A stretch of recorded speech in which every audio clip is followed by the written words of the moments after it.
Imagine owning a coffee shop that runs 24/7, needs no employees, fits in the corner of a hallway, and supposedly makes you $5,000 per month.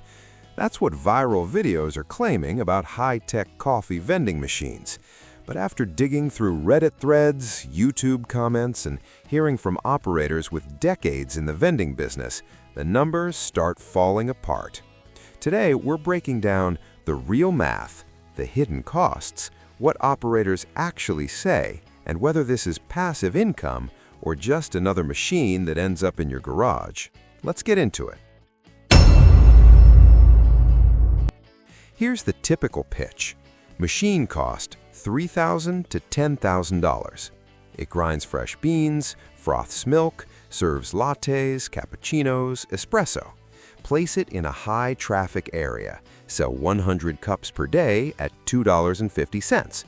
That's $250 per day, $7,500 per month, $500 operating costs, leaving you $5,000 net. Sounds like a no-brainer. But there's a problem.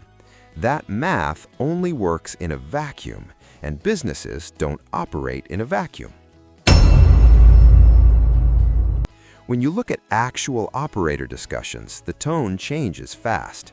One vending operator with 40 years of experience said, "You'll be lucky to break even." Another said, "Buy the machine, use it once, put it in the closet." Why such a difference between YouTube hype and operator reality? Because operators talk about the parts the videos skip.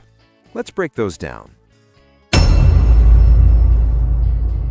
The viral math ignores something critical: rent, or revenue share.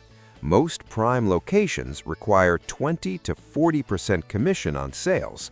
So let's redo the $7,500 per month fantasy.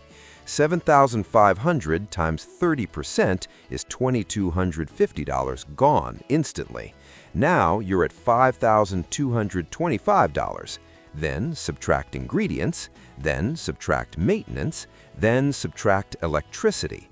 Suddenly, your $5,000 net isn't $5,000 anymore, and we're just getting started.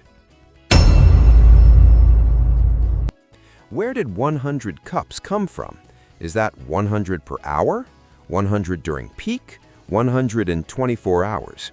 Realistic operator comments suggest 30 to 50 cups per day is far more common, unless you're in a premium location like a large hospital, a university, a major transit hub. And even then, competition exists. Office Nespresso machines, 7-Eleven, local cafes, free coffee provided by employees. The market isn't empty. Let's do realistic math. Machine cost $8,000. Cup price $2.50. Ingredient cost per cup 80 cents. Location commission 30%. Utilities and maintenance $300 per month. Best case 100 cups per day. Revenue $7,500. Commission minus $2,250. Ingredients minus $2,400. Utilities minus $300. Net around $2,550 per month, not $5,000. Break even 3 to 4 months. Still good, but this is optimistic. Realistic case, 50 cups per day. Revenue $3,750. Commission minus $1,125. Ingredients minus $1,200. Utilities minus $300. Net around $1,125 monthly. Break even 7 to 8 months. Assuming 0 breakdowns. Worst case, 30 cups per day. Revenue, $2,250. Commission, minus $675.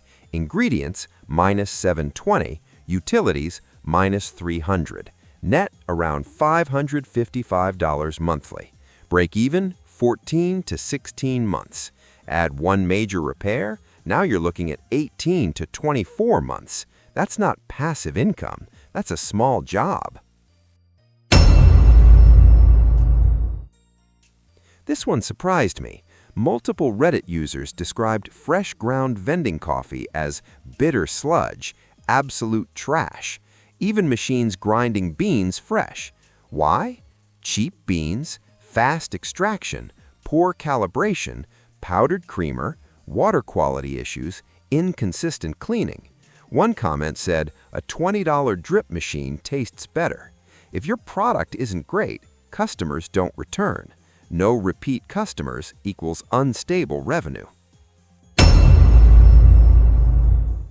Daily tasks include cleaning milk systems, emptying drip trays, refilling beans, refilling cups, cleaning internal components, troubleshooting errors, replacing parts. One operator said, "Every minute it's down, you're losing money." This is not an ATM. It's closer to running a tiny cafe alone. Depending on your country, food service licenses, health inspections, water filtration, insurance, taxes, accounting, transportation, your time. And if it's cashless only, you may lose a large cash-paying demographic. These details rarely make it into viral videos. Who really wins? Machine manufacturers, Alibaba suppliers, resellers, affiliate marketers. The person guaranteed to make money is the one selling the machine. That doesn't mean it can't work, but the risk is transferred to you. If you're serious, secure location first, get written agreement, test selling coffee manually, calculate exact cost per cup, assume 50% fewer sales than expected, add 20% unexpected costs. If it still works, then consider it, not before. High-tech coffee vending machines aren't scams, but they're not magic either. They're location-dependent, maintenance-heavy, moderate margin, operational businesses, not passive income fantasies. If you want real freedom, you need real math and realistic expectations. See you in the next breakdown.